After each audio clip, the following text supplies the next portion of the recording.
बिस्मिल्लाहिर्रहमानिर्रहीम। आज की वीडियो बेटा 9th क्लास कंप्यूटर साइंस के बच्चों के लिए है। इसमें हम chapter number 2 system design and trouble shooting, इस चैप्टर को स्टेप बाय स्टेप डिस्कस करेंगे इंशाल्लाह। स्टार्ट बेटा इस चैप्टर का होता है आपके पास सिस्टम ट्रबल शूटिंग क्या चीज़ है।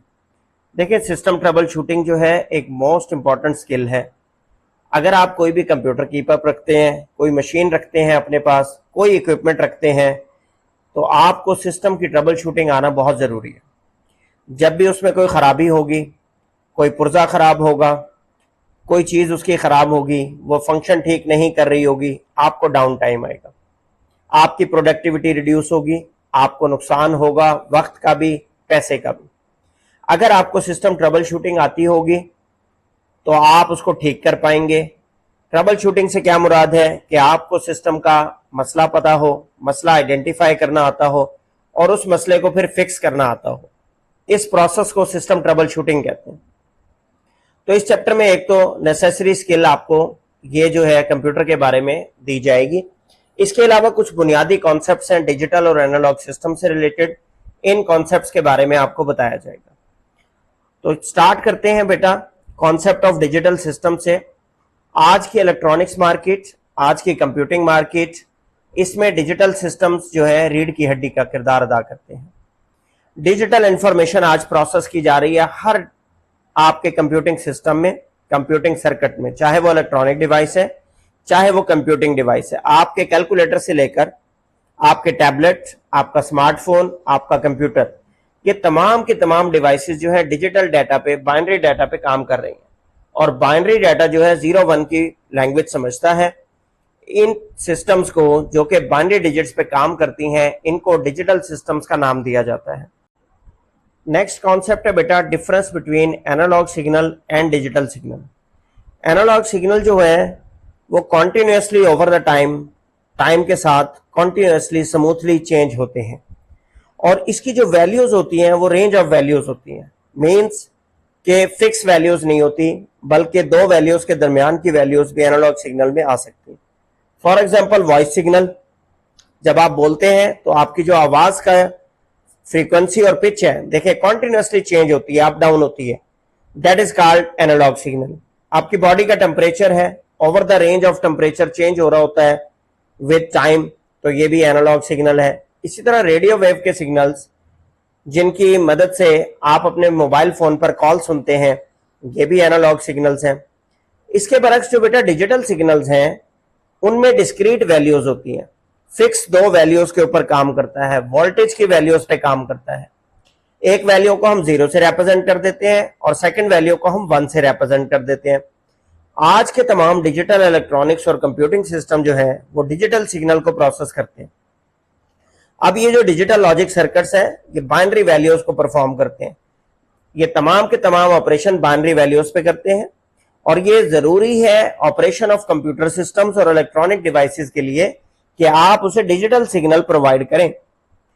अब इसमें एक कॉन्सेप्ट आ जाता है बेटा एनालॉग टू डिजिटल कन्वर्टर। जिस तरह मैं अभी बोल रहा हूं तो मेरा सिग्नल तो एनालॉग है, लेकिन मेरा कंप्यूटर इसको कैसे प्रोसेस करेगा, तो इसके लिए हमारे पास एनालॉग टू डिजिटल कन्वर्टर का सेटअप होता है।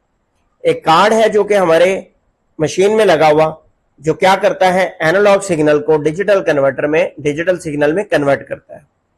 और इसी तरीके से जब आप इस रिकॉर्डेड वीडियो को सुनना चाहेंगे अपने कंप्यूटर पे, अपने मोबाइल पे, तो वो डिजिटल सिग्नल को वापस कन्वर्ट करेगा एनालॉग में, ताकि आप इस आवाज को सुन सके। तो एनालॉग टू डिजिटल कन्वर्टर को बेटा कहते हैं एडीसी और डिजिटल टू एनालॉग कन्वर्टर को कहते हैं डीएसी।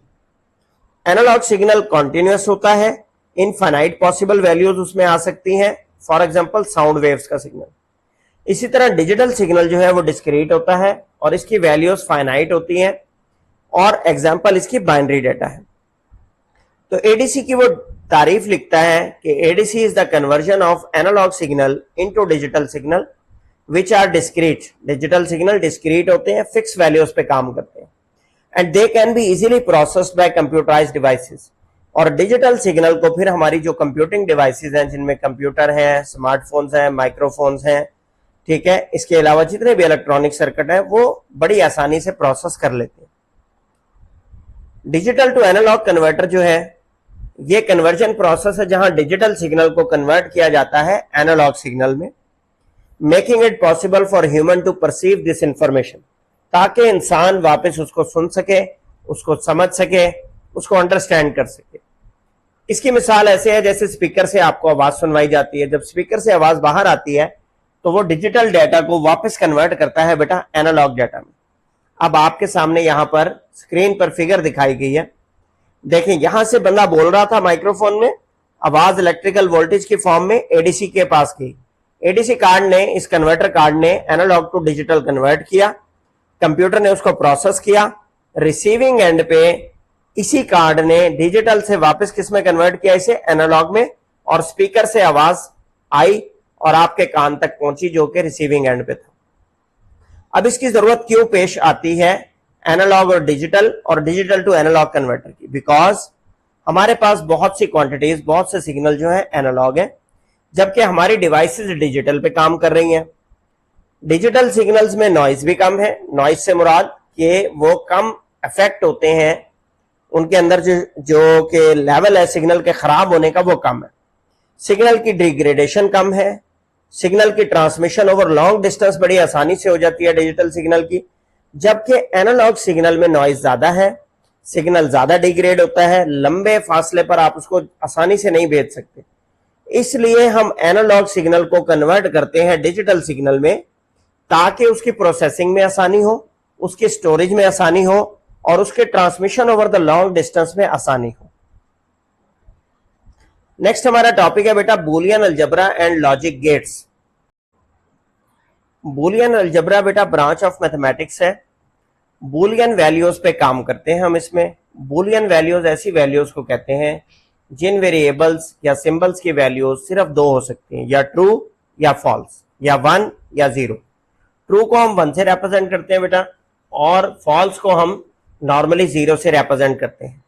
तो बूलियन अलजेब्रा मैथमेटिक्स की ही ब्रांच है, इसमें हम डिफरेंट लॉजिक्स बनाकर, सिंबॉलिक कंप्यूटेशन बनाकर अपने प्रॉब्लम्स को सॉल्व करते हैं। डिजिटल सर्किट्स जब हमने बनाने होते हैं, सर्किट डिजाइनिंग जब हमने करनी होती है, तो उसके अंदर बूलियन अलजेब्रा पे हम काम करते हैं।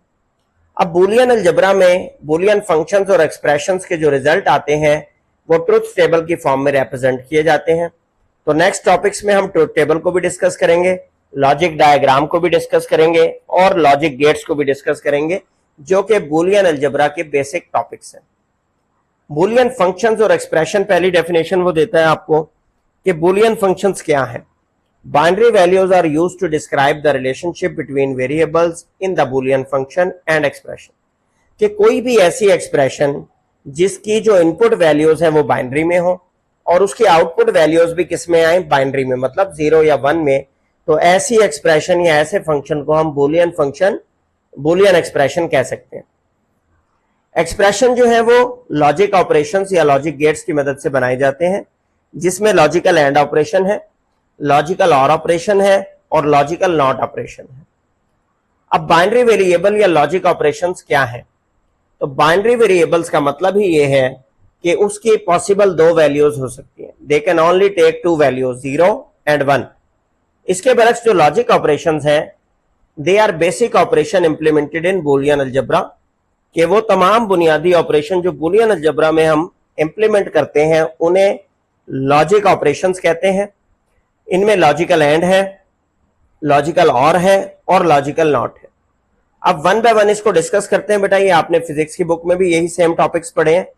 लॉजिकल एंड ऑपरेशन जो है उसको बूलियन अलजेब्रा में इस्तेमाल किया जाता है। इसकी 2 इनपुट्स होती हैं बेटा, एक को ए कह लें, दूसरी को क्या कह लें, बी, और इसकी आउटपुट 1 होती है। इनपुट कितनी है, 2, आउटपुट कितनी है, 1। अच्छा, सिंबल इसके लिए इस्तेमाल होता है बेटा डॉट का, यहां पे लिखा हुआ देखिए, symbol dot is used for and operation. अब एंड ऑपरेशन के लिए एक उर्दू में मैं आपको सेंटेंस बता रहा हूं, उसको याद कर लें, सामने लिखा भी हुआ है। एंड ऑपरेशन की आउटपुट सिर्फ और सिर्फ तब 1 होती है जब दोनों इनपुट्स की वैल्यू 1 हो। अगर दोनों इनपुट्स में से कोई एक भी वैल्यू 0 होगी तो एंड ऑपरेशन की, एंड की आउटपुट क्या आएगी, 0 आएगी। दोबारा मैं रिपीट कर रहा हूं, एंड ऑपरेशन की वैल्यू आउटपुट पे सिर्फ तब 1 होती है जब दोनों इनपुट की वैल्यू 1 हो। अब यहां पर एक एग्जांपल आपको दी गई है, दो बाइनरी वेरिएबल्स हैं ए और बी। ए की वैल्यू 1 है, बी की वैल्यू 0 है। तो जब हमने लिखा P is equal to A dot B, P इसकी आउटपुट है, तो जब आप 1.0 लेंगे तो एंड ऑपरेशन आपका आंसर क्या जनरेट करेगा? 0। क्यों? क्योंकि इसमें एक वैल्यू 0 है। मैंने आपको बताया कि एंड ऑपरेशन सिर्फ तब 1 जनरेट करता है जब दोनों इनपुट वेरिएबल की वैल्यूज 1 हो। अब एंड ऑपरेशन का बेटा आप ट्रुथ टेबल कैसे बना सकते हैं? देखिए, ये ए इनपुट, ये बी इनपुट का कॉलम और ये ए एंड बी। जब दो वेरिएबल्स इनपुट होते हैं तो उनकी मैक्सिमम 4 पॉसिबल वैल्यूज हो सकती हैं कॉम्बिनेशन की। 2⁻², 4 होता है। एक पहला कि दोनों 0 हो, पहली वैल्यू 0 हो दूसरी 1 हो, पहली वैल्यू 1 हो दूसरी 0 हो, या दोनों वैल्यूज 1 हो। सादा तरीके से याद करने के लिए आपने जब दो इनपुट्स हो, 2 बार 0 2 बार 1, और फिर बी में 1 बार 0 1 बार 1 1 बार 0 1 बार 1 करना। अब आपने आउटपुट लिखनी है तीसरे कॉलम में ए एंड बी की। तो ए एंड बी की जो आउटपुट है बेटा, आपको बताया सिर्फ और सिर्फ तब 1 होती है जब दोनों इनपुट वेरिएबल 1 हो। तो लास्ट आपका जो आइटम है, लास्ट लाइन जो कॉम्बिनेशन किया है 1 और 1 है दोनों, तो उसमें तो 1 आ गई आउटपुट। और बाकी तमाम केसेस में जब कोई भी एक भी इनपुट 0 होगी तो ये हमेशा क्या जनरेट करेगा? 0। तो ये एंड ऑपरेशन का ट्रुथ टेबल कहलाता है। इसके बाद नेक्स्ट आ जाएंगे बेटा आप, नेक्स्ट ऑपरेशन है आपका और ऑपरेशन। और ऑपरेशन में भी बेटा एंड ऑपरेशन की तरह दो इनपुट वैल्यूज होती है और एक आउटपुट वैल्यू होती है। और ऑपरेशन के लिए जो निशान इस्तेमाल किया जाता है वो प्लस का किया जाता है। जैसे हमने एंड ऑपरेशन के लिए डॉट का निशान इस्तेमाल किया था, और ऑपरेशन के लिए क्या निशान इस्तेमाल किया जाएगा? प्लस का। इनपुट वेरिएबल इसके 2 होते हैं और आउटपुट वैल्यू कितनी होती है? 1 होती है। फॉर एग्जाम्पल यहां पर ए और बी दो इनपुट वेरिएबल्स हैं और आउटपुट वेरिएबल क्या है? P। अब इसकी भी आप निशानी याद कर लें। मैं उर्दू में आपको जुमला लिखवाता हूं कि आपके और ऑपरेशन की वैल्यू 1 होगी जब तक कोई एक इनपुट भी 1 होगी। और ऑपरेशन की वैल्यू सिर्फ तब 0 होती है जब दोनों इनपुट आपकी 0 हो जाए। तो लिहाजा आप लिखेंगे the output is 0 only when both inputs are 0। अगर दोनों की दोनों इनपुट आपकी 0 हो जाएंगी तो फिर आपकी आउटपुट और ऑपरेशन में 0 होगी।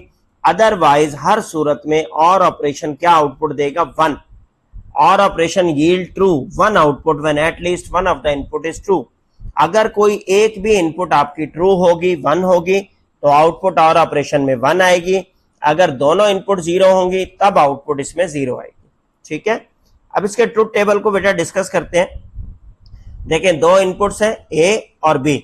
इसी तरीके से आप टेबल बना लेंगे, 0 0 1 1 और 0 1 0 1, 4 कॉम्बिनेशन बन गए। अब 0 और 0 पे आउटपुट क्या आएगी? 0, क्योंकि दोनों इनपुट जो है वो क्या है? 0। और ऑपरेशन दोनों इनपुट 0 होने पे 0 प्रोड्यूस करता है। अगर कोई भी इनपुट 1 हो, जैसा कि सेकंड केस में ए 0 है और बी 1 है, तो आउटपुट क्या आई है? 1। थर्ड केस में ए इनपुट 1 है और बी 0 है, तो आउटपुट क्या आई है? 1। फोर्थ केस में ए इनपुट भी 1 है और बी इनपुट भी 1 है, तो आउटपुट क्या आई है बेटा? 1 आपकी। तो याद क्या रखना है और ऑपरेशन के लिए? एक तो इसके लिए सिंबल प्लस का इस्तेमाल होता है, दो इनपुट्स होती हैं, एक आउटपुट होती है। अगर दोनों इनपुट 0 होंगी तो 0 प्रोड्यूस करेगा।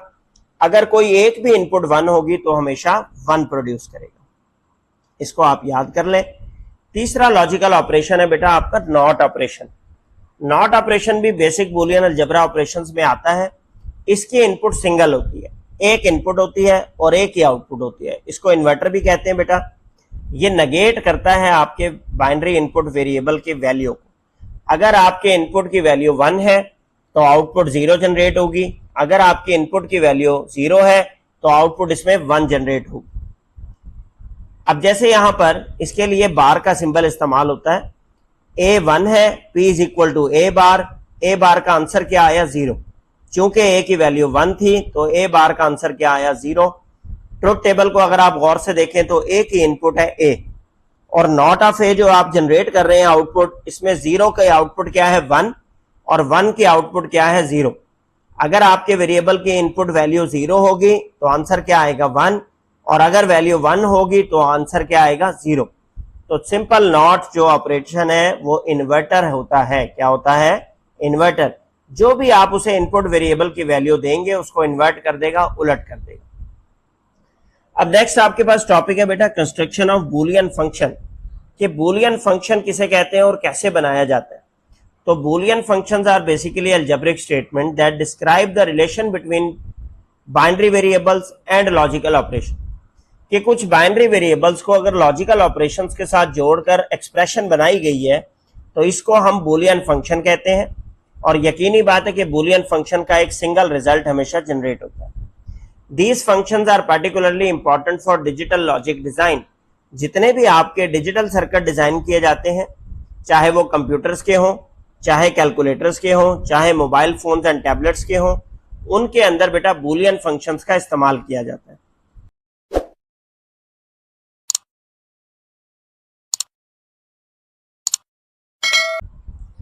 बूलियन फंक्शन की बेटा आप डेफिनेशन लिखेंगे, a function which has a one or more binary inputs and produces a single binary output। एक ऐसा फंक्शन जिसकी एक या एक से ज्यादा बाइनरी इनपुट्स होती हैं और वो सिंगल आउटपुट जनरेट करता है, ऐसे फंक्शन को बूलियन फंक्शन कहते हैं। इनपुट और आउटपुट की दो ही पॉसिबल वैल्यूज हो सकती हैं बेटा, 0 या 1। 0 को हम फॉल्स भी कहते हैं और 1 को हम क्या कहते हैं, ट्रू।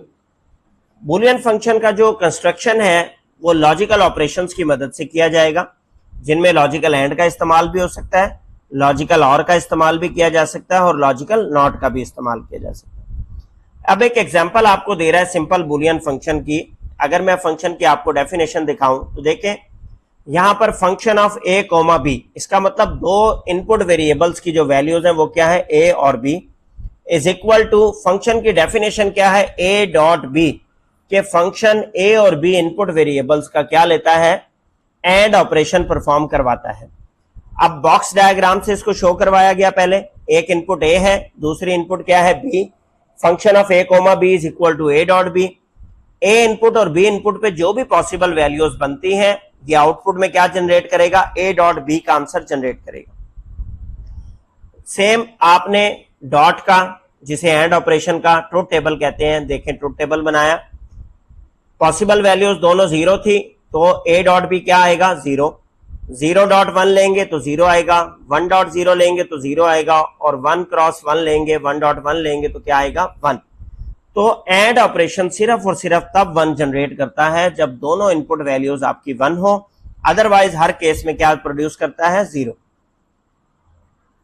इसी तरह यहां पे बेटा एग्जांपल नंबर 2 दी गई है आपको, थोड़ा सा उसका कंप्लेक्सिटी बढ़ा दी गई। फंक्शन की 3 वेरिएबल इनपुट वैल्यूज हैं, ए बी और सी। सबसे पहले उसमें ऑपरेशन हो रहा है ए डॉट बी, मतलब एंड ऑपरेशन करना है ए और बी का। देन उसके बाद एक ऑपरेशन हो रहा है बेटा ए बार डॉट सी, एक आपने बार लेना है, इन्वर्ट करना है, और डॉट लेना है सी के साथ। और जब ये दोनों वैल्यूज आ जाएंगी तो फिर आपने इनका और ऑपरेशन इंप्लीमेंट करना है, जिसको उसने प्लस से लिखा है, ठीक है। अब मैं यहाँ पे 1 बाय 1 आपको वैल्यूज समझाता हूं। आप इस ट्रुथ टेबल पे नजर रखेंगे, देखें ट्रुथ टेबल अब 3 वेरिएबल्स का है, तो 2 की पावर 3 क्या बनता है, 8। तो 8 पॉसिबल कॉम्बिनेशन बनेंगे। जो वेरिएबल ए है आपका, उसमें 4 बार 0 और 4 बार 1 लिखेंगे आप। 8 का हाफ क्या होता है, 4। 4 बार 0 और 4 बार क्या लिखेंगे बेटा, 1।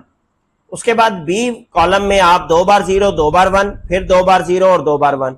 इसी तरह सी कॉलम में 1 बार 0, 1 बार 1, 1 बार 0, 1 बार 1, इस तरीके से रिपीट करेंगे तो ये टोटल 8 कॉम्बिनेशंस बन जाएंगे। अब हमने पहले स्टेप पे क्या लेना था, ए डॉट बी, तो हमने ए डॉट बी लिया। अब ए और बी के कॉलम को देखना है, सी के कॉलम को फिलहाल छोड़ देना। ए डॉट बी के कॉलम में आप देखें कहां कहां दोनों वैल्यूज 1 है, क्योंकि ए डॉट बी का आंसर सिर्फ 1 तब आना है जब दोनों वेरिएबल की वैल्यू 1 हो।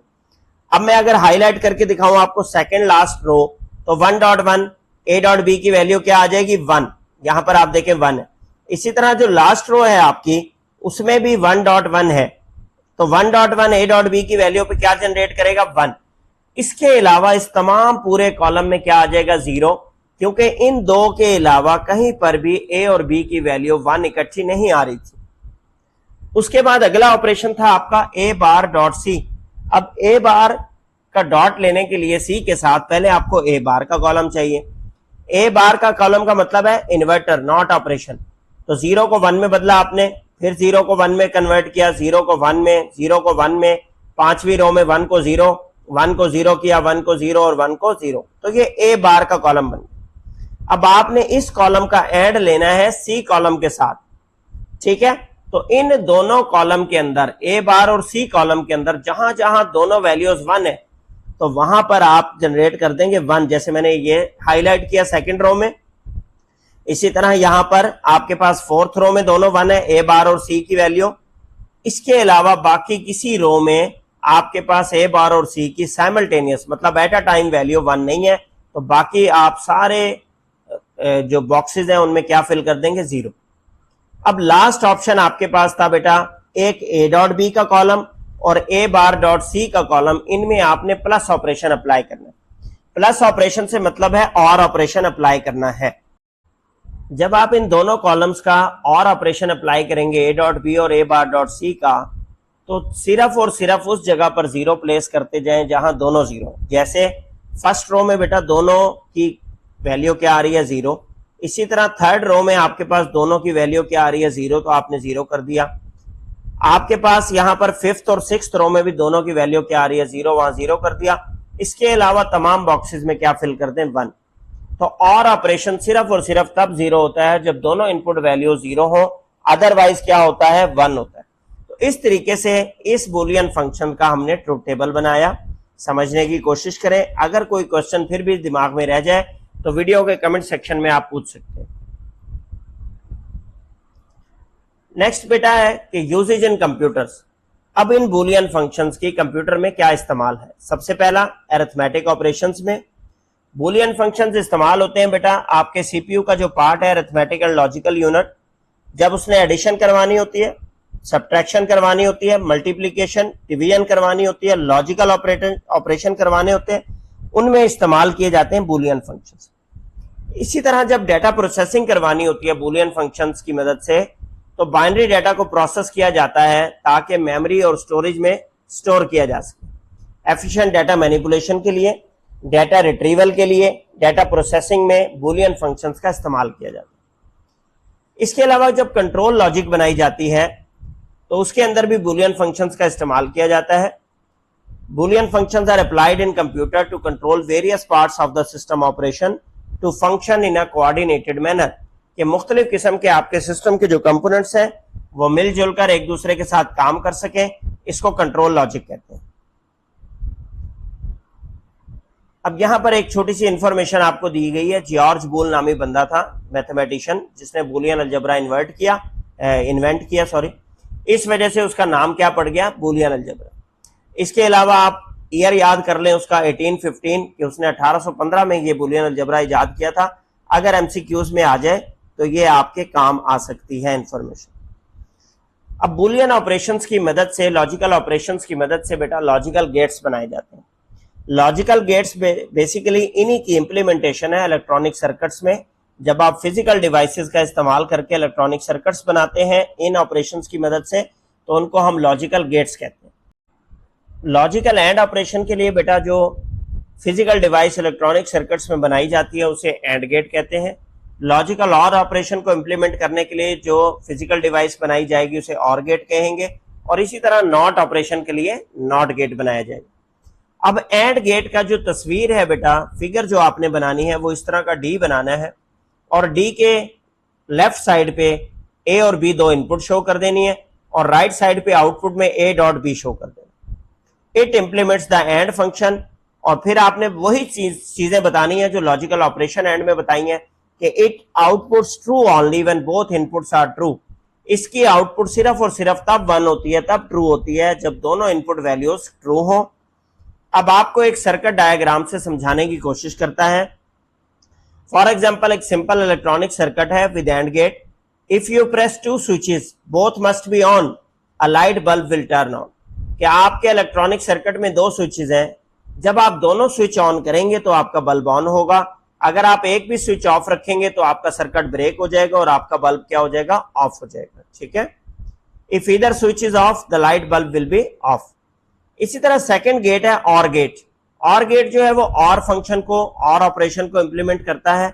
इसकी आउटपुट सिर्फ और सिर्फ तब ट्रू होती है जब एट लीस्ट एक इनपुट ट्रू हो, और जीरो तब होती है जब दोनों इनपुट जीरो। तो इसके लिए आप ये वाली फिगर बनाएंगे 2.4 और गेट की, ए और बी दो इनपुट को शो करवाएंगे और ए प्लस बी इसकी आउटपुट होगी। थर्ड कैटेगरी है बेटा not gate. Not gate implement करता है आपके नॉट ऑपरेशन को, इसको इन्वर्टर कहते हैं। It simply output the opposite of your input. जो भी आप इसकी ए वैल्यू इनपुट देंगे ये ए बार जनरेट करेगा। यहां पर नॉट ऑपरेशन लगा दें, ये डायोड का सिंबल लगाएंगे, इधर एक दायरा लगाएंगे, तो ये शो करेगा कि ये नॉट ऑपरेशन है। इसको ए बार इसकी आउटपुट को शो करवा दें। अगर इसकी इनपुट बेटा जीरो होगी तो आउटपुट क्या आएगी 1, और अगर इनपुट 1 होगी तो आउटपुट क्या आएगी 0 आएगी। इसी तरह नेक्स्ट आपके पास है एक और गेट है बेटा नैंड गेट। नैंड गेट का अगर आप वर्ड समझने की कोशिश करें तो एंड और नॉट ऑपरेशन को मिलाकर जो गेट बनाया जाता है उसे क्या कहते हैं नैंड गेट। तो this is a combination of basically and gate and a not gate. ये सिर्फ और सिर्फ तब ट्रू वैल्यू जनरेट करेगा जब एट लीस्ट आपकी एक इनपुट फॉल्स हो। क्यों? देखें, आपका एंड ऑपरेशन 1 जनरेट करता है जब दोनों 1 होते हैं, और जब दोनों में से कोई एक इनपुट भी 0 हो तो 0 जनरेट करता है। अब इसने उसको उलट जनरेट करना है, हर 0 पे 1 जनरेट करना है और 1 पे क्या जनरेट करना है 0। तो लिहाजा वो लिख रहा है कि ये ट्रू जनरेट करेगा जब कम से कम एक इनपुट फॉल्स हो। तो जब जब एंड ऑपरेशन 0 प्रोड्यूस करेगा ये उसका उलट कर देगा, नॉट की वजह से 1 कर देगा। ठीक है। अब यहां पर एक सेफ्टी सिस्टम की, अलार्म सिस्टम की आपको एग्जांपल दी गई है कि it will go on if either one of to sensor detects an issue, कि उसके अंदर 2 सेंसर लगे हुए सेफ्टी अलार्म में। अगर आपके पास किसी सेंसर पे भी, एक सेंसर पे भी कोई इशू डिटेक्ट होता है तो क्या होगा, आपका अलार्म जो है बजना शुरू हो जाएगा। इसमें नैंड गेट बेसिकली इस्तेमाल होता है। फिर आपके पास है बेटा एक जॉर गेट, इसको जॉर गेट पढ़ते हैं, एक्सक्लूसिव और। क्या होता है ये? एक्सक्लूसिव और। इसकी आउटपुट सिर्फ और सिर्फ तब ट्रू होती है जब एग्जैक्टली 1 इनपुट ट्रू हो और दूसरी ऑफ हो। एक इनपुट ट्रू हो और दूसरी इनपुट ऑफ हो तो फिर ये क्या करेगा, एक्सक्लूसिव और गेट जो है ट्रू आउटपुट जनरेट करेगा। अब इसकी 2 इनपुट होती हैं बेटा ए और बी। इसकी इस डायग्राम को आप याद करेंगे, इसकी जो बूलियन फंक्शन होता है वो क्या है, A dot B bar plus A bar dot B. ये इसकी एक्सप्लेनेशन है बेसिकली। और शॉर्टकट में आपको क्या बताया गया डेफिनेशन में कि ये सिर्फ और सिर्फ तब 1 जनरेट करता है जब एग्जैक्टली दोनों इनपुट्स एक दूसरे के अपोजिट हो, एक 1 हो और दूसरी क्या हो 0। अगर एक 1 होगी दूसरी 0 होगी तो एक्सक्लूसिव ऑर गेट हमेशा 1 जनरेट करेगा। अब इसकी एग्जांपल में वो आपको बताता है कि एक सिनेरियो है, whether you can either play video game और डू होमवर्क। आप या वीडियो गेम खेल सकते हैं या होमवर्क कर सकते हैं, लेकिन दोनों एट अ टाइम नहीं कर सकते। तो फिर क्या होगा, अगर आप वीडियो गेम को यस करेंगे, होमवर्क को नो करेंगे, ये आपको अलाउ कर देगा। अगर आप वीडियो गेम को नो करेंगे और होमवर्क को यस कर देंगे तब भी ये आपको अलाउ कर देगा। तो इस तरीके से इन ऑपरेशंस को हम गेट्स में इस्तेमाल करते हैं ताकि फिजिकल डिवाइसेस में इनसे फायदा उठा सकें। नेक्स्ट बेटा हमारा टॉपिक है सिंप्लीफिकेशन ऑफ बूलियन अलजेब्रा। अब डिजिटल सर्किट्स बनाते हुए बूलियन अलजेब्रा, बूलियन फंक्शंस को सिंप्लीफाई करना बड़ा इंपॉर्टेंट स्टेप है ताकि कम से कम गेट्स का इस्तेमाल हो, साइज छोटा रहे सर्किट का, एनर्जी एफिशिएंट यूज हो, फास्टर ऑपरेशन परफॉर्म हो सके। तो इस सिंप्लीफिकेशन के प्रोसेस में कुछ बूलियन अलजेब्रा के रूल्स का इस्तेमाल किया जाता है। फिलहाल आपकी स्टेज पे 9th क्लास के लेवल पे उन रूल्स की सिर्फ डेफिनेशंस दी गई हैं, तो आपने उन रूल्स को एज ए डेफिनेशन याद कर लेना है। जैसे आइडेंटिटी लॉ, सबसे पहले कि अगर कोई भी इनपुट वेरिएबल ए हो, उसका और ऑपरेशन करेंगे आप 0 के साथ, तो हमेशा आपका आंसर ए ही आएगा, वही आएगा जो ए वेरिएबल की इनपुट वैल्यू होगी। अगर उसकी वैल्यू 1 है, 1 का और लेंगे 0 के साथ तो 1 आएगा, और अगर वैल्यू 0 है, 0 का और लेंगे 0 के साथ तो भी क्या आएगा 0। इसी तरह अगर डॉट ऑपरेशन में, मतलब एंड ऑपरेशन में डिस्कस करें, प्लस का मतलब बेटा इन सारे लॉज में क्या होगा, और ऑपरेशन, और डॉट का मतलब क्या होगा, एंड ऑपरेशन। तो ए डॉट 1 लेंगे आप, ए का एंड लेंगे 1 के साथ, तो वही आएगा जो ए वैल्यू होगी। अगर आपके ए वेरिएबल की वैल्यू 1 है तो 1 का एंड 1 के साथ 1 आएगा, और अगर 0 है तो 0 का एंड 1 के साथ क्या आएगा 0। सेकेंड लॉ है बेटा नल लॉ। नल लॉ आपको ये कहता है कि अगर आप और ऑपरेशन कर रहे हैं 1 के साथ तो हमेशा आपका आंसर 1 आएगा, और अगर आप एंड ऑपरेशन कर रहे हैं 0 के साथ तो हमेशा आपका जो आंसर है वो क्या आएगा, 0 आएगा। थर्ड कैटेगरी है आइडम्पोटेंट लॉ। आइडम्पोटेंट लॉ ये कहता है कि अगर दो सेम इनपुट वेरिएबल्स का और ऑपरेशन करें तब भी वैल्यू वही आती है जो उनकी अपनी वैल्यू है, और दो सेम इनपुट वेरिएबल्स का एंड ऑपरेशन लें तो तब भी वैल्यू क्या आती है, ए ही आती है। आप इस ए की वैल्यू को 1 या 0 लेकर देख लें ताकि आपको अंदाजा होता चला जाएगा। कंप्लीमेंट लॉ ये कहता है कि अगर किसी इनपुट वेरिएबल ए का कंप्लीमेंट के साथ और ऑपरेशन लें तो 1 आएगा, और अगर उस इनपुट वेरिएबल ए का कंप्लीमेंट के साथ एंड ऑपरेशन लें तो आंसर क्या आएगा, 0 आएगा। नेक्स्ट है नंबर 5 पे बेटा कम्यूटेटिव लॉ। कम्यूटेटिव लॉ आपको ये कहता है कि अगर ए और बी दो इनपुट वेरिएबल्स हैं, उनका आप और ऑपरेशन ए और बी, ए पहले और बी बाद में इस ऑर्डर में लें, या बी पहले और ए बाद में इस ऑर्डर में लें, दोनों का रिजल्ट हमेशा सेम आएगा। इसी तरह ए डॉट बी जो है वो बी डॉट ए के बराबर आएगा हमेशा। नंबर 6 पे है बेटा एसोसिएटिव लॉ। एसोसिएटिव लॉ आपको क्या कहता है कि ए प्लस बी प्लस सी, अगर आप पहले और ऑपरेशन परफॉर्म करें ए और बी का और उसके आंसर का और लें सी के साथ, या आप पहले बी और सी का और ऑपरेशन करें और उसका आंसर का और लें ए के साथ, तो रिजल्ट सेम रहेगा। और इसी तरीके से एंड ऑपरेशन में भी अगर आप ए और बी का एंड पहले लेते हैं और उसके बाद सी के साथ एंड लेते हैं, या बी और सी का एंड पहले लेते हैं और बाद में ए के साथ लेते हैं, तो इससे कोई फर्क नहीं पड़ेगा, रिजल्ट सेम रहेगा। फिर आ जाता है बेटा आपके पास डिस्ट्रीब्यूटिव लॉ। इसको आप समझने की कोशिश करें। जैसे मैथ में आपके मल्टीप्लाई डिस्ट्रीब्यूट होता है एडिशन के ऊपर, तो यहां पर भी उसी तरीके से ए डॉट बी प्लस सी किसके बराबर है, पहले ए का डॉट लेंगे बी के साथ, फिर प्लस ए का डॉट लेंगे सी के साथ। यहां एंड डिस्ट्रीब्यूट हो रहा था ओवर और ऑपरेशन। इसकी नेक्स्ट एग्जांपल में यहां पर और डिस्ट्रीब्यूट हो रहा है बेटा एंड ऑपरेशन के ऊपर, ए प्लस बी डॉट सी। इसका मतलब पहले ए प्लस बी लेंगे डॉट, फिर ए प्लस सी लेंगे। नेक्स्ट आपके पास है बेटा एब्जॉर्प्शन लॉ। एब्जॉर्प्शन लॉ ये कहता है कि अगर आप ए का और ले रहे हैं ए डॉट बी के साथ तो आंसर हमेशा ए आएगा। क्यों? क्योंकि इसका आंसर जो भी हो, ए वैल्यू अगर 0 है तो आंसर 0 आ जाएगा, 1 है तो 1 आ जाएगा। और अगर आप ए डॉट ले रहे हैं ए प्लस बी के साथ, तब भी आपके ऑपरेशन की वैल्यू हमेशा ए आएगी। इसको एब्जॉर्प्शन लॉ कहते हैं। अब डिमॉर्गन लॉ है, डिमॉर्गन थ्योरम, जो कि आपके मैथ में भी है। ए प्लस बी के ऊपर आप बार अप्लाई करें तो ये बराबर होता है ए बार डॉट बी बार, और अगर ए डॉट बी के ऊपर आप बार अप्लाई करें तो ये बराबर होता है ए बार प्लस बी बार। इसी तरह नंबर 10 पे है बेटा डबल नेगेशन लॉ। अब डबल नेगेशन लॉ क्या होता है आपके पास कि अगर किसी भी इनपुट वेरिएबल का आप 2 बार नेगेशन लेंगे तो वो खुद अपनी ही वैल्यू के बराबर आ जाएगा। नेक्स्ट बेटा टॉपिक है क्रिएटिंग लॉजिक डायग्राम्स। अब राइट साइड पर आपको फिगर 2.8 में एक लॉजिक डायग्राम दिखाई गई है जिसमें ए और बी इनपुट का पहले एंड ऑपरेशन परफॉर्म हो रहा है, ए और सी का एंड ऑपरेशन परफॉर्म हो रहा है, और इसके बाद दोनों की जो आउटपुट है उनके ऊपर क्या ऑपरेशन परफॉर्म हो रहा है, और ए बी प्लस ए सी। इस तरह की डायग्राम्स को बेटा लॉजिक डायग्राम्स कहते हैं, लॉजिक सर्किट डायग्राम कहते हैं। अब लॉजिक डायग्राम जो है वो बेसिकली आपके डिजिटल सर्किट की वर्किंग को शो करते हैं। सिंबल्स की रिप्रेजेंटेशन हम इसमें बताते हैं, लॉजिक गेट्स की रिप्रेजेंटेशन करते हैं। तो अगर आपको कोई लॉजिक डायग्राम बनानी हो तो उसके स्टेप्स क्या हैं? Find out the logic gates needed for the Boolean function. उन तमाम बुलियन फंक्शंस जो कि उसके अंदर इस्तेमाल हो रहे हैं उनके लिए कौन कौन से गेट्स रिक्वायर्ड है। Arrange the gates to perform the operation as defined by the function. Function की डेफिनेशन के मुताबिक गेट्स को अरेंज करेंगे। And then connect the input and output of the gates correctly. और उसके बाद आप क्या करेंगे, गेट्स की इनपुट और आउटपुट वैल्यूज को मिला देंगे। जैसे यहां पर पहले ए और बी का एंड लिया गया, फिर बी और ए और सी का एंड लिया गया, उसके बाद ए बी और ए सी की जो भी आउटपुट आई थी उसको और ऑपरेशन की इनपुट बना दिया गया, तो ए बी प्लस ए सी बन गया। ठीक है, तो इस तरीके से डिजिटल सर्किट्स को डिजाइन करना बड़ा जरूरी है।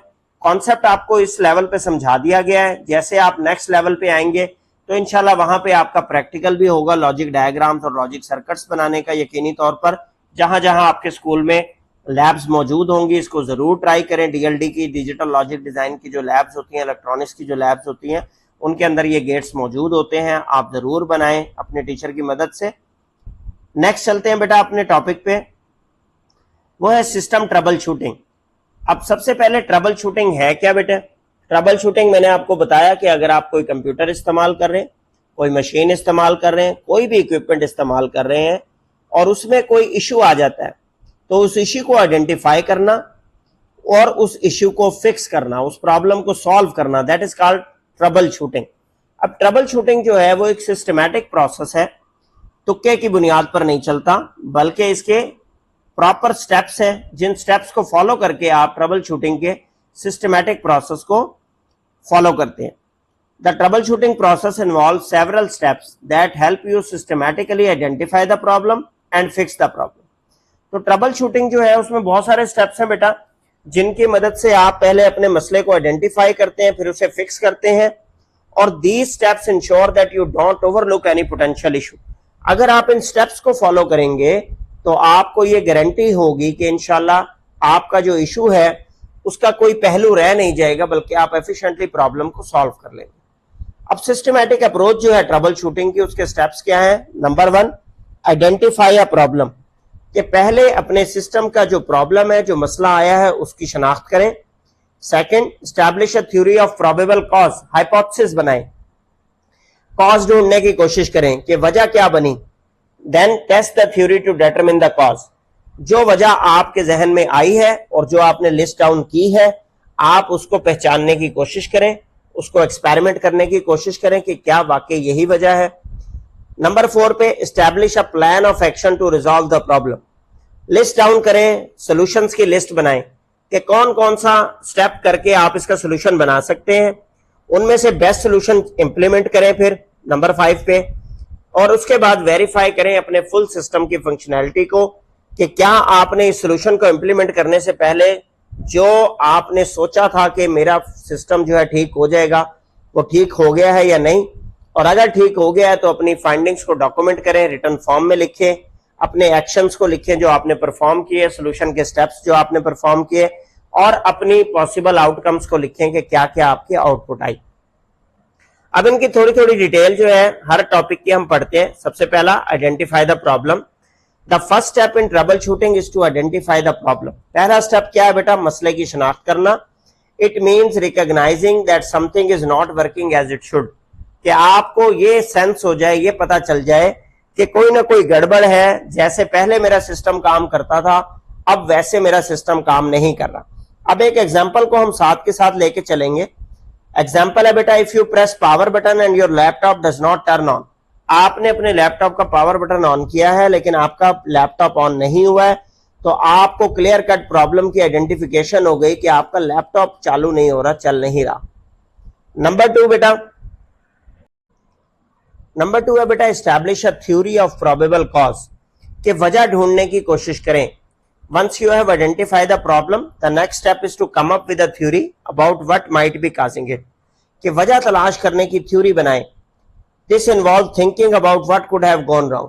इसमें यह स्टेप इन्वॉल्व है कि आप सोचना शुरू करेंगे कि आया क्या प्रॉब्लम हुआ कि मेरा लैपटॉप ऑन नहीं हो रहा। For example, if your laptop does not turn on, possible causes might be a dead battery. अब आपने पहला कॉज क्या सोचा कि हो सकता है मेरे लैपटॉप की बैटरी डेड है। दूसरा कॉज आपने सोचा अ फॉल्टी पावर कॉर्ड, कि मेरी जो पावर केबल है वो खराब हो गई है, या इंटरनल हार्डवेयर में कोई इशू हो गया जिसकी वजह से मेरा लैपटॉप ऑन नहीं हो। नंबर 3 है बेटा, test the theory to determine the cause. अब ये आपने 3 जो है क्या बनाए हैं? प्रोबेबल कॉज बनाए हैं। इन 3 प्रोबेबल कॉज को आप क्या करेंगे? टेस्ट करने की कोशिश करेंगे। सबसे पहला आपने क्या कहा था कि possible cause might be a dead battery, तो आप बैटरी को चेक करेंगे, ठीक है। बैटरी के साथ क्या लगाएंगे? अपना पावर कॉर्ड लगाएंगे, और अगर बैटरी चार्ज होना शुरू हो जाती है और आपका लैपटॉप ऑन हो जाता है, इसका मतलब ये वजह तो नहीं, यही वजह थी कि आपकी बैटरी डेड थी, ठीक है। सेकंड आपने कहा था कि अ पावर फॉल्टी कॉर्ड, अगर आपकी बैटरी ऑन नहीं होती और आपने केबल भी लगाई है, तो आप अपनी केबल के किसी और बच्चे के साथ, किसी और बंदे से लाकर केबल चेक करेंगे, हो सकता है कि आपकी केबल खराब हो। और थर्ड चीज आपने कहा था हार्डवेयर इशू। अगर केबल बदलने से भी आपका लैपटॉप ऑन नहीं हुआ तो इसका मतलब है कि आपके लैपटॉप में कोई अंदरूनी इशू हो गया, हार्डवेयर कोई जल गया है, खराब हो गया। पॉइंट 4 बेटा, establish a plan of action to resolve the problem. अगर आपका टेस्ट कंफर्म कर देता है वजह को, तो नेक्स्ट स्टेप क्या है कि आप लिस्ट ऑफ सॉल्यूशंस बनाएंगे कि क्या कर सकता हूं मैं इस मसले को सॉल्व करने के लिए। For example, if the problem is a dead battery, your plan of action to replace the battery और keep the laptop plugged in. कि अगर आपका डेड बैटरी का इशू है तो या तो आप पावर कॉर्ड लगा के उस बैटरी को चार्ज करेंगे अगर वो चार्ज करने के काबिल है, और अगर वो चार्ज करने के काबिल नहीं है तो आप एक नई बैटरी परचेज करके लाएंगे और डेड बैटरी के साथ उसे रिप्लेस करेंगे। नंबर 5 पे बेटा, इंप्लीमेंट द सोल्यूशन। जब आपने सोच लिया कि क्या सोल्यूशन इंप्लीमेंट करना है, उसे एग्जीक्यूट करेंगे आप। Whatever do is necessary to fix the problem, do, उसको करें, एग्जीक्यूट करें, that is called implement the solution. For example, if your plan is to replace the battery, अगर आपने सोचा था कि जी मैं तो बैटरी ही नहीं लूंगा, तो नई बैटरी लाएं और उसको इंस्टॉल करें लैपटॉप में, और उसके बाद क्या करें, वेरीफाई फुल सिस्टम फंक्शनैलिटी। अब अपने लैपटॉप को चेक करें कि जो आपने सोल्यूशन इंप्लीमेंट किया है क्या उससे तब्दीली आई है या नहीं आई, आपका मसला रिजॉल्व हुआ है या नहीं, आपका सिस्टम प्रॉपरली वर्क कर रहा है या नहीं। Once you replace the battery, you should check to see if the laptop turns on and operates as expected without plugging in the power cord. Power cord को हटाएं, नई बैटरी चार्ज है, आप उसको चेक करें कि आपका सिस्टम उस पर चलता है या नहीं चलता। और अगर चल जाता है तो ऑप्शन नंबर 7 क्या है, स्टेप नंबर 7, डॉक्यूमेंट करें अपनी फाइंडिंग्स को और एक्शंस को और आउटकम्स को, कि आप इस ट्रबल शूटिंग के सारे प्रोसेस को लिखें। ठीक है, जैसे जैसे आपने अपने मसले को फिक्स किया, जो जो आउटपुट आई, ताकि आने वाली जनरेशंस, आपके बच्चे, आपके ऑफिस कोलीग्स, आपके साथ के स्टूडेंट्स उसको पढ़ के आइंदा अगर उनको इस तरह का मसला आए तो वो उसको फिक्स कर सकें। ठीक है, अब आपके लिए एक बेटा उन्होंने सलाह लिखी है, instant fix. Sometime the quickest fix for a computer problem is to restart it. कभी कभी आपका जो कंप्यूटर है उसकी विंडो हैंग हो जाती है, तो आपका क्विकेस्ट फिक्स क्या होता है कि आप उसको रीस्टार्ट कर लें। ठीक है, फिर वो लिखता है what is importance of trouble shooting in computing system. अब कंप्यूटिंग सिस्टम्स में ट्रबल शूटिंग का आना क्यों जरूरी है आपको, मैं आपको कुछ ऐसे एग्जांपल्स देता हूं बेटा जिससे आपको पता चल जाएगा कि ट्रबल शूटिंग का आना क्यों जरूरी। फर्ज करें आपका लैपटॉप ऑन नहीं हो रहा था और आपकी पावर कॉर्ड जल गई थी, खराब हो गई थी 500 रुपए की। ठीक है, और आप अब उसको नहीं आप पहचान पा रहे कि क्या वजह है। आप लेके गए मार्केट में, उसने कहा जी इसके तो अंदर से सर्किट जल गया है, आप इसका जो है ना चार्जर भी छोड़ जाए और ये लैपटॉप भी छोड़ जाए, कल शाम में आके ले जाए, 5,000 रुपए खर्चा। अब पावर कॉर्ड टोटल 500 रुपए की आनी थी, उसने आपसे कहा कि 5,000 रुपए का खर्चा है, ये ठीक हो जाएगा आपका कंप्यूटर। आपको क्योंकि पता ही नहीं था कि वजह क्या हो सकती है, आप घर आ गए एग्री अपॉन करके, अगले दिन गए, उसने 500 रुपए की नई पावर कॉर्ड लगा के और आपको दे दी कि ये देखें जी बिल्कुल ओके चल रहा है। इसी तरीके से फॉर एग्जांपल कि आपकी जो है रैम खराब हो जाती है, हार्ड डिस्क खराब हो जाती है, या विंडो करप्ट हो जाती है और आप समझते हैं कि जी आपका सिस्टम खराब हो गया। अब विंडो की अगर आपके पास डीवीडी है तो आप फ्री में कर लेंगे, और अगर आपको पता है कि सिर्फ विंडो खराब है तो 500 रुपए में बाहर से रीइंस्टॉल हो जाएगी। अब आप लेकर जाते हैं, उसे कहते हैं पता नहीं क्या हुआ है, ये ठीक नहीं हो रहा, आपको ट्रबल शूटिंग नहीं आती। वो हो सकता है आपसे 10,000 ले ले, 5,000 ले ले, 2,000 ले ले। ये आपका नुकसान क्यों हो रहा है, टाइम का भी और पैसों का भी, क्योंकि आपको ट्रबल शूटिंग नहीं आती। तो लिहाजा ट्रबल शूटिंग बहुत इंपॉर्टेंट है बेटा कंप्यूटिंग सिस्टम में, because it helps keep our computer software and networks running smoothly. आपका कंप्यूटर, आपके सॉफ्टवेयर्स, आपके नेटवर्क्स को स्मूथली रन करने के लिए आपको ट्रबल शूटिंग आनी चाहिए। When something goes wrong with a computer system, it can disrupt your work, it can cause data loss, it can lead to security issue। जब भी आपके सिस्टम में कोई इशू आएगा, यकीनी बात है आपका काम डिस्टर्ब होगा, आपका डेटा लॉस होगा, आपके टाइम का खर्च होगा। By knowing how to troubleshoot computing, we can quickly find and fix the problem। अगर आपको ट्रबल शूटिंग आती है तो आप फौरन से अपने मसले को हल कर लेंगे, आपका सिस्टम चलना शुरू हो जाएगा और आपका टाइम भी बचेगा बेटा और पैसे भी बचेंगे। नेक्स्ट स्टेप है यहाँ पे प्रिवेंटिंग डाउन टाइम।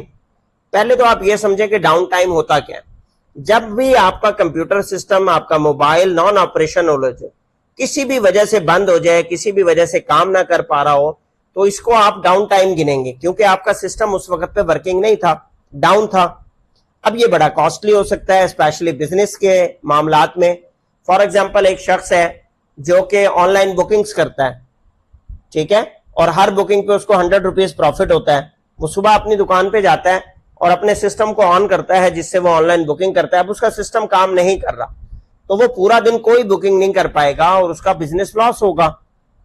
तो लिहाजा जब भी आपका सिस्टम डाउन होता है तो आपके एम्प्लॉयज, आप खुद, आप काम नहीं कर पाते, जिससे आपकी प्रोडक्टिविटी भी कम होती है, रेवेन्यू भी कम होता है, आपका नुकसान होता है। अब अगर आपको ट्रबल शूटिंग आती होती तो आप फौरन से अपने मसले को आइडेंटिफाई करेंगे, सिस्टम के प्रॉब्लम को ठीक करेंगे कम से कम टाइम में, ताकि आपका जो पॉसिबल सिस्टम डाउन टाइम है वो कम हो सके। तो डाउन टाइम से बचने के लिए ट्रबल शूटिंग स्किल का आना बहुत जरूरी है। नेक्स्ट है बेटा एक और फायदा इसका, ensuring data integrity. Data integrity means that data is accurate and reliable. आपका डाटा का ठीक होना डाटा इंटेग्रिटी कहलाता है। अब आपके जो सॉफ्टवेयर के बग्स हैं, जो हार्डवेयर के फेलियर्स हैं, इसकी मदद से, इसकी वजह से आपका डाटा करप्ट हो जाता है। अक्सर औकात इनकरेक्ट इंफॉर्मेशन आपके सिस्टम में स्टोर होती चली जाती है, तो डाटा इंटेग्रिटी मेंटेन नहीं रहती। लेकिन अगर आपको ट्रबल शूटिंग आती है, आपको पता है कि सोर्स ऑफ डाटा करप्शन क्या चीज बन रही है, कहां वायरस आया हुआ है, कैसे उस वायरस को ठीक करना है, कौन सा सॉफ्टवेयर खराब काम कर रहा है, आप उसको ठीक करेंगे और आपकी डाटा इंटेग्रिटी मेंटेन हो जाएगी। इसी तरीके से ट्रबल शूटिंग स्किल का एक और फायदा है इंप्रूविंग सिक्योरिटी। अगर आपको ट्रबल शूटिंग आती है और आप एक शातिर किस्म के इंसान हैं, आप एक चालाक इंसान हैं, आपको सिस्टम चलाना आता है, सिस्टम को समझना आता है, तो आप अपने कंप्यूटर सिस्टम को इंटरनेट के अटैक से, साइबर अटैक से बचा सकेंगे। अदरवाइज आप अपने सिस्टम को सिक्योरिटी ब्रीचेस से नहीं बचा सकेंगे, उसकी वीकनेस को आइडेंटिफाई नहीं कर सकेंगे, आपका डाटा चोरी होगा, आपके डाटा पे वायरस के अटैक्स होंगे और आप अपने डाटा की इंटेग्रिटी खो देंगे। नेक्स्ट बेटा फायदा क्या है ट्रबल शूटिंग आने का, enhancing performance of the system. एक ऐसा शख्स जिसको ट्रबल शूटिंग आती है, वो अपने सिस्टम की स्लो परफॉर्मेंस के इश्यूज को आइडेंटिफाई करता है। उसको पता होता है कि मेमोरी इनसफिशिएंट है, सॉफ्टवेयर कन्फ्लिक्ट कर रहा है, हार्डवेयर मेल फंक्शन कर रहा है, डाटा ज्यादा हो गया है, कैश फिल्ड हो गई है, कुकीज ज्यादा डाउनलोड हो गई है, क्या वजह है कि मेरा सिस्टम स्लो हो गया। उसको वो रिमूव करता है आइडेंटिफाई करके और अपने सिस्टम की ओवरऑल परफॉर्मेंस को बेहतर बना लेता है। इसी तरह एक्सटेंडिंग इक्विपमेंट लाइफ एक फायदा है। आपके इक्विपमेंट की जिंदगी बढ़ती है, आपके इक्विपमेंट की लाइफ बढ़ती है जब आपको ट्रबल शूटिंग आती है। क्यों? कि ट्रबल शूटिंग आने की वजह से आप रेगुलर मेंटेनेंस करते रहते हैं। छोटे छोटे स्मॉल फिक्सेस जो हैं, छोटे छोटे स्मॉल बग्स, छोटे छोटे प्रॉब्लम्स को खुद ब खुद सॉल्व करते रहते हैं। इसकी मदद से आपका सिस्टम किसी बड़े मसले में जाने से बच जाता है। और एक और फायदा लिखा गया है saving cost, real world impact है। मैंने आपको इसकी एग्जाम्पल दी। आपका सिस्टम डाउन टाइम है, आपको कॉस्टली पड़ रहा है, आपको ट्रबल शूटिंग नहीं आती, आप लेकर गए 500 रुपए वाला इशू, उसने 5000 में रिपेयर कर दिया, क्योंकि आप आइडेंटिफिकेशन ही नहीं कर सकते थे, इशू का पता ही नहीं था आपको इशू है क्या। तो इससे बेटा ट्रबल शूटिंग आने से आपकी बहुत सारी कॉस्ट बचती है। अब नेक्स्ट टॉपिक में बेटा कुछ बेसिक हार्डवेयर रिलेटेड इश्यूज को डिस्कस किया गया है, उनकी आइडेंटिफिकेशन आपको बताई गई है और उनका सोल्यूशन बताया गया। सबसे पहला इशू केबल डिस्कनेक्शन, कि आपके कंप्यूटर की केबल जो है वो लूज है या डिस्कनेक्ट है, अपने प्रॉपर जैक में फिक्स नहीं हुई, हटी हुई है, तो ये एक हार्डवेयर इशू है जिसकी वजह से आपकी डिवाइस वर्क करना छोड़ देती है। तो इसकी जो सोल्यूशन है वो ये है बेटा, केबल टाइज का इस्तेमाल किया जाए, केबल्स को नीट एंड क्लीन रखा जाए, रास्ते में पड़ी हुई केबल्स ना हो जिनमें ठुड्डा लगे, पाँव अड़े और वो निकल जाए। लेबल जरूर की जाए, केबल्स के ऊपर निशानी लगाई जाए, पर्ची लगाई जाती है, लेबलिंग की जाती है और लिखा जाता है ये पावर केबल है एलसीडी की, ये पावर केबल है सीपीयू की, ये पावर केबल है फलां चीज की, ये वीजीए केबल है, ये साउंड कार्ड की केबल है, ताकि उनको ऑर्गेनाइज करना आसान हो सके। केबल टाइज की मदद से जब आप इन्हें ऑर्गेनाइज करते हैं, बांध के रखते हैं, तो केबल लूज नहीं रहती और निकल नहीं पाती। सेकंड इशू जो बेटा डिस्कस किया गया है वो है ओवरहीटिंग। ओवरहीटिंग की वजह से आपका कंप्यूटर जो है वो स्लो डाउन हो जाता है, शट डाउन अनएक्सपेक्टेड हो जाता है, कभी कभार फ्रीज हो जाता है। अब ओवर हीटिंग को कैसे ठीक किया जा सकता है कि जहां आप कंप्यूटर इस्तेमाल कर रहे हैं, चाहे वो ऑफिस है, चाहे वो लैब है, चाहे आपका घर है, वहां प्रॉपर वेंटिलेशन हो, एसी सिस्टम मौजूद हो, कोई पंखे का इंतजाम मौजूद हो, ताकि आपका जो कंप्यूटर है उसका वेंटिलेशन का निजाम हो सके और वो हीट निकल सके और वो ओवर हीट ना हो। नेक्स्ट एक इशू बेटा पेश किया गया पेरिफेरल डिवाइसेस। अब पेरिफेरल डिवाइसेस में तमाम वो डिवाइसेस आ जाती हैं जो आप एक्सटर्नली अटैच करते हैं अपने सिस्टम के साथ, जैसा कि कीबोर्ड, माउस, एलईडी आपकी, ठीक है। इसमें भी बेतहाशा वेरियस इश्यूज होते हैं। सबसे पहला इशू नॉट बीइंग रिकॉग्नाइज्ड, कि आपका जो सीपीयू है वो इसे रिकॉग्नाइज नहीं कर रहा। इसका मतलब यह है कि वो इसके साथ क्या है, सिंक नहीं हो रहा। तो आप क्या करेंगे, वो वाला पेरिफेरल डिवाइस लगाएंगे जो आपकी डिवाइस रिकॉग्नाइज करती हो। अदरवाइज इसके डिवाइस ड्राइवर्स बदलेंगे, लेकिन डिवाइस ड्राइवर आपके सॉफ्टवेयर के इश्यूज में आता है। लिहाजा यहां पर जो पेरिफेरल डिवाइस के हार्डवेयर इश्यूज लिखे गए, इसका मतलब यह था कि आपका कीबोर्ड, आपकी जो डिवाइस है, आपका सीपीयू है, उसके साथ सिंक नहीं होता, लिहाजा आप किसी और कंपनी का इस्तेमाल करेंगे। इसी तरह आपके पास है बेटा हार्डवेयर डायग्नोसिस एंड मेंटेनेंस।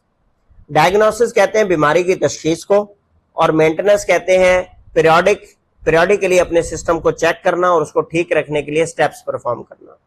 अब सबसे पहला स्टेप हार्डवेयर डायग्नोसिस में आ जाता है रिकॉग्नाइजिंग हार्डवेयर फेलियर, कि पहले तो आपको हार्डवेयर फेलियर का पता होना चाहिए कि वो हुआ है या नहीं हुआ। तो रिकॉग्नाइज करना बड़ा जरूरी है, उसे पहचानना बड़ा जरूरी है। अब इसके कुछ कॉमन सिम्टम्स बताए गए हैं, डायग्नोस्टिक टेक्निक्स बताई गई हैं रैम के लिए, हार्ड ड्राइव फेलियर के लिए। सबसे पहला इशू जो डिस्कस किया गया है हार्डवेयर फेलियर में, वो है बेटा रैम फेलियर। जब आपके सिस्टम की रैम फेल होती है तो उस वक्त आपका सिस्टम अचानक से क्रैश कर जाता है और आपके सिस्टम के ऊपर, आपकी एलसीडी के ऊपर एक ब्लू स्क्रीन आती है जिसे ब्लू स्क्रीन ऑफ डेथ कहते हैं, BSOD, और आपके सिस्टम की परफॉर्मेंस जीरो हो जाती है। आपका सिस्टम ऑन नहीं हो पाता और रैम के फेल होने पर आपका सिस्टम जो है बूट नहीं हो पाता और आवाज बीप पैदा करता है, बीप बीप बीप बीप आवाज पैदा करता है और रैंडमली रीस्टार्ट होता है, होने की कोशिश करता है लेकिन फेल हो जाता है, लोड नहीं हो पाता। अब रैम के बेटा डायग्नोस्टिक टूल्स हैं, जैसा कि window memory diagnostic, third party tool भी है मेमटेस्ट 86।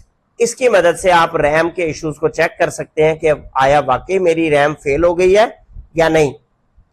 तो BSOD जो है वो ब्लू स्क्रीन ऑफ डेथ और रैम एरर्स, ये 10% ऑफ ऑल कंप्यूटर क्रैशेस का वजह बनते हैं। तो रैम इशू जो है वो एक बहुत बड़ा इशू है आपके कंप्यूटर के फेलियर में।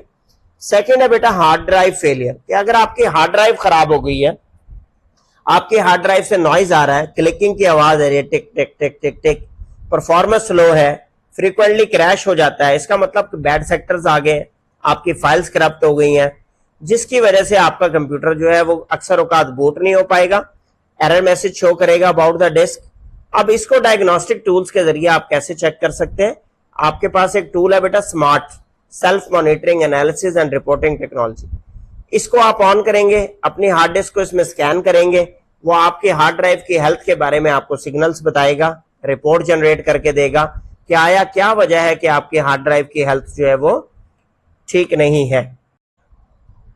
नेक्स्ट बेटा डिस्कशन है replacement and upgradation of components. अब हार्डवेयर के केस में जब आपका बेटा फेलियर होता है तो आप बेसिकली हार्डवेयर कंपोनेंट को रिप्लेस करते हैं या अपग्रेड करते हैं, मतलब नए मॉडल का लाके लगाते हैं, क्योंकि हार्डवेयर में रिपेयर का ऑप्शन नहीं होता। हार्डवेयर में ऐसा नहीं है कि आप इसे अनइंस्टॉल करें और दोबारा इंस्टॉल कर लें CD के थ्रू। तो जब भी ये चीज खराब हो जाएगी तो यकीनी बात है आपको उसको क्या करना पड़ेगा, रिप्लेस करना पड़ेगा। तो पहली एग्जांपल में वो डिस्कस कर रहा है बेटा रिप्लेसिंग द रैम। जब आपने रैम रिप्लेस करनी हो तो सबसे पहले आप जो पुरानी रैम लगी हुई है, जो आपके सिस्टम के साथ पहले चल रही थी, आप उस रैम की टाइप को आइडेंटिफाई करेंगे और उसके बाद आप क्या करेंगे, उस रैम की मैक्सिमम कैपेसिटी को मालूम करेंगे कि आपके मदरबोर्ड पे मैक्सिमम कितनी रैम लग सकती है। उसके बाद जाके आप रैम को उसी टाइप और उसी कैटेगरी की रैम को परचेज करेंगे और फिर लाके अपने कंप्यूटर के केस को ओपन करेंगे और इंस्टॉल करेंगे और उसके बाद चेक करेंगे कि आपकी रैम जो है वो वर्क कर रही है या नहीं। इसी तरीके से नेक्स्ट एग्जांपल शेयर की गई है आपके साथ, रिप्लेसिंग अ हार्ड ड्राइव। जब आपने हार्ड ड्राइव को रिप्लेस करना हो तो उसके स्टेप्स में सबसे पहले आप अपने डाटा का बैकअप लेंगे, अगर आपकी हार्ड ड्राइव काम कर रही है थोड़ी बहुत भी। फिर आप कंपैटिबिलिटी चेक करेंगे कि कौन सी हार्ड ड्राइव आपके कंप्यूटर के साथ कंपैटिबल है। अपने कंप्यूटर को पावर ऑफ करेंगे, उसके सीपीयू का बॉक्स केस ओपन करेंगे, पुरानी ड्राइव को डिस्कनेक्ट करेंगे और फिर उसके साथ की नई ड्राइव लाके कनेक्ट करेंगे और इंस्टॉलेशन के बाद अपने ऑपरेटिंग सिस्टम को उस पर इंस्टॉल करेंगे, क्योंकि आपका जो ऑपरेटिंग सिस्टम है, विंडो है, वो पुराने हार्ड डिस्क के ऊपर इंस्टॉल थी। अब जब आप नई हार्ड डिस्क लगाएंगे तो आपका सिस्टम ऑन नहीं होगा उस वक्त तक, जब तक कि आप इसके ऊपर ऑपरेटिंग सिस्टम या विंडो इंस्टॉल नहीं करेंगे।